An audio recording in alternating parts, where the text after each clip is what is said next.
Hey everyone, this is Martin from howtomakemobilegames.com on January the 24th or 5th maybe, I think, or maybe the 3rd. I can't remember. I've not got a phone on me right now because it's mounted on the window. It's 2017. This is a personal video, just taking a drive around the UK. Or not around the UK, but just taking a drive around where I live in the UK. I just bought this mobile phone mount, so I'm testing this out for the first time. I hope this isn't too shaky. It'd be great to get some feedback from you guys and let me know what you think about this video. A few of you mentioned you wanted to see a couple more personal videos. So yeah, this is a personal video, nothing to do with game development or revenue, anything like that. But the channel has a lot more of those if you go to the channel How to Make Mobile Games and How to Make Mobile Games Pro, which has all the full videos. But yeah, I wanted to show you guys what kind of driving is like around the UK and where I live at the moment, because I've done a couple of them in China, and I have to say I really enjoy driving in England far more than China. Far more. And I think even the Chinese would agree with me, honestly. That's not a racist thing or anything like that, or a prejudice. It's just that there's so much traffic and so many cars in China, and the distance between cities is so far as well. And also because a lot of drivers in China are pretty reckless on the road. So I was in South China just last week for 3 weeks, and I had to drive around a lot, and it was kind of a painful process just because it took so long, and because once you're in the cities like Guangzhou, which is in the south of China near Hong Kong, that's really hard to get around. It really takes a long time. I mean, it took us like an hour just to drive out of the city. We're not focusing, are we, on the correct? There we go. I just wanted to make sure we're focusing.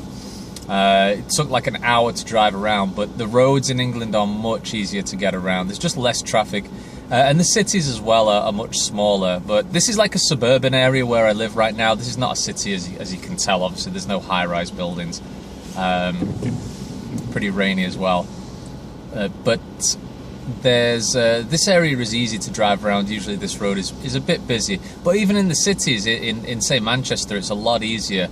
London is different. I believe London is very jam-packed. I've only driven in London one time, and I just remember it took ages to get out of the centre. We parked up and we were meeting a game company there, and it took ages to get out of the city. I'm trying to drive a little bit slow and calm right now because I'm just worried that my phone is going to drop off this mount that's on the window. It should be okay. I'm not the sticky thing on the mount is fine. It's just the back of my mobile is kind of coming loose, and it clicks off easily. So I just want to be careful. I just had a delicious sandwich before. Sorry, yeah, I had a good sandwich. I had a tuna sandwich, which I'd missed when I was in China. I was in China for 3 weeks, and I was looking forward to this tuna sandwich. And I've just had what's called a Bakewell tart as well, a Bakewell cake. Oh, it's so delicious. Oh, really. And I got 6 of them for like 99p, which is amazing. That's like 10 RMB in China, honestly. And super cheap, and there's 6 of them as well. It could really fill you up. But I'm trying not to have too much sweet stuff at the moment, because I tend to get like spots quite easily on my chin if I have too much sweet stuff, especially at night. Oh, I should be going faster down here. I should go 50. See, this is what I'm trying to concentrate on the road and the video at the same time. Let me know if this audio comes through as well. I'll check the video after I've finished it, but you guys tell me if it was unclear or it's too shaky. YouTube has the shaky adjustment thing on their site, and it will edit the video automatically if needed, so that's good. So we'll see how this goes, but I would love to do more videos like this, guys, because I do take this drive regularly. I'm going to a place called the Trafford Centre now, which is a shopping centre in Manchester. A pretty nice place, I think, pretty big. It's been around for years, but I think it's well maintained and it looks pretty good. But I regularly come here to do work because obviously, as you know, I'm still working online and, flexible on where I work. There's no office at the moment. And even though I do go on about, oh, I really want an office. Oh, something just fell. What was that? Even though I do go on about, oh, I really want an office, and I feel bad that I've not got an office, blah blah blah. The flexibility that I've been lucky enough to have in my work is really nice, honestly. Like, you know, being able to, for example, flying in airports, you know, like I have like an 8-hour change and I have to stay in the airport. It's no problem for me. I have no problem with that, because I just sit down and do work. If I've got Wi-Fi, if not, I'll just do something in Unity, which doesn't need Wi-Fi. That flexibility is really good. Sometimes, like I said, I kind of, you know, I feel down about, oh, there's no office, and I don't have this regular schedule. But then other times I'm like, dude, this is awesome. Like, I can sit in a jacuzzi, literally. I was trying to do a video the other day when I was in South China, and I was sat in a jacuzzi, like, doing the video. This is for the channel, for you guys. I didn't finish the video because somebody came in, and you know, I felt a bit embarrassed doing it, and so I turned the video off. But I was just the thought of like doing the video in a jacuzzi and talking to you guys. I was like, man, I'm just so lucky, you know. Lights change quick in England, really. I'm trying to watch the road and concentrate. But my trip to China was good. The first 2 weeks I had a really good time. Well, you know, kind of. I went to Macau. You might have seen the video on the channel, which was really good. Really, I was only there for 1 day, but it was so cool. It was such a cool place. A lot of the time I was driving around, but it was, you know, it was so nice to see my, you know, my wife and a family and my dog. You know, I missed them like crazy. But the last week I got really sick, so I was so pissed off. I booked this flight for £400 return from China. £400, or I think it might have been 375.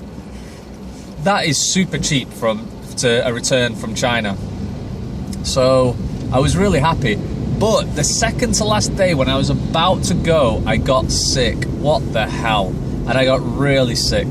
I don't know if it was the temperature or if I was in the jacuzzi sauna place too much in the hotel. I'm not sure. But I got super sick with a heavy fever.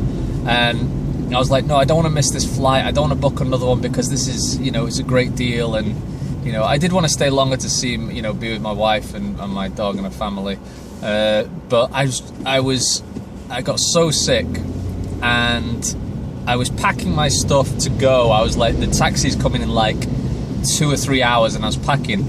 And when I was packing, I was nearly passing out. I was hyperventilating. I was in such a bad way, and I thought, man, if I go on a plane like this, I could be in big trouble. They either won't let me on the plane, or if I try to cover it up and act normal, I might just pass out, you know. I might just carrying those bags. My body was just completely destroyed. So unfortunately, I had to book a new flight, and that cost me an extra £400. And then on top of that, I had a visa issue in Saudi Arabia, which was a bit of a pain. Apparently, if you want to do an internal transfer in Saudi Arabia, you need a visiting visa, which is ridiculous. And nobody told me or this other guy who had the same problem. So what it is I was flying from South China, Guangzhou, to Saudi Arabia, Ridal I think it's called, and then from Ridal in Saudi Arabia to Jeddah in Saudi Arabia. And that was the problem. I couldn't do an internal transfer without a visa.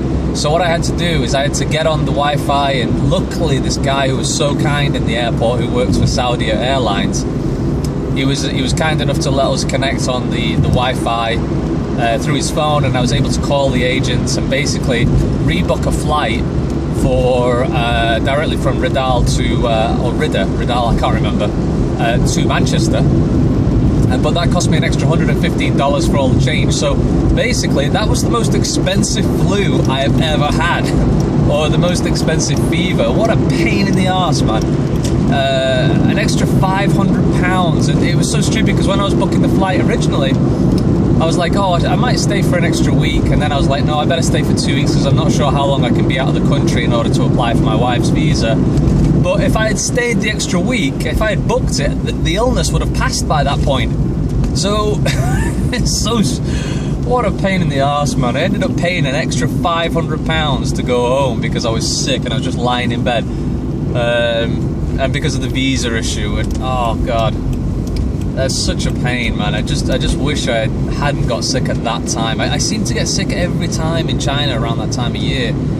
Every single time I get sick. I was sick last year very heavily. The funny thing was, though, I had to stop.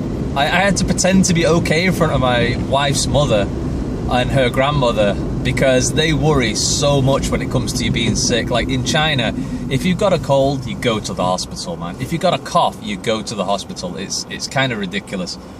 I don't know about other countries, but in England, it's like, you know, only if you're bleeding out of your eyeballs do you go and see the doctor, or only if you lose a leg or something, you know, it's like that. I've been heavily deep in flu when I was a kid, and me and my brother have been sick, and my sister, and we've all just been at home, like, dying basically, well, not dying, but, you know, with heavy flu, and we just stay at home and we rest and we watch TV and we have lots of fluid and we get better, it's fine. But when I saw my wife's mother and she was like, Martin, how are you? Okay, I was like, yeah, I'm fine. Just a bit of a cold.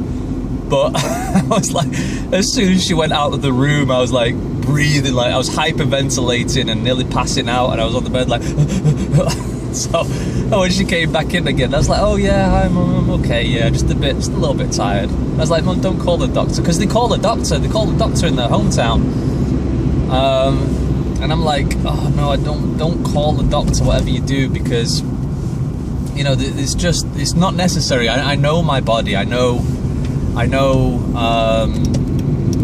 what it can take, you know. I know when I'm really sick, I know when I have to go to the doctor, and that happened a few years ago when I was in university, like, well, I say a few, maybe 11 years ago now, and I was really, really sick in university with super heavy flu, and I think there was some deadly flu going around at that point in the UK, and so that's what got me worried about it.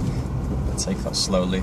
But at that point I knew, because I basically had fallen over because of this flu.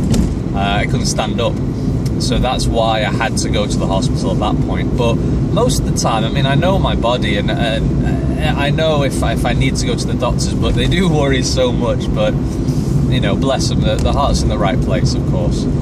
So this is the Trafford Centre, by the way, guys. This is a pretty good mall. I always come here all the time. It's like my second office. They probably know me by now. I always order the like a cheap filter coffee for like £1.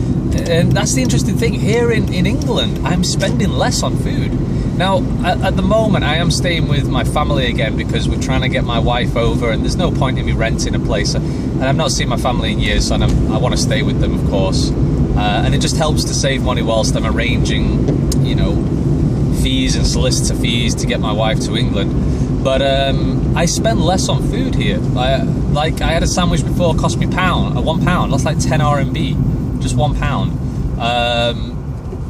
I'm about to have a coffee now for £1. I cannot. That's in Starbucks. I cannot get a Starbucks coffee in China for £1. It's £1.70 the filter coffee, and the quality is about the same.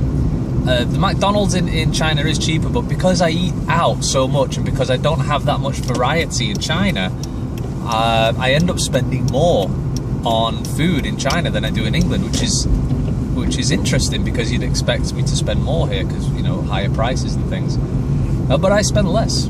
So anyway, this is the Trafford Centre. You can see that big dome in the background there. That can be seen from miles around.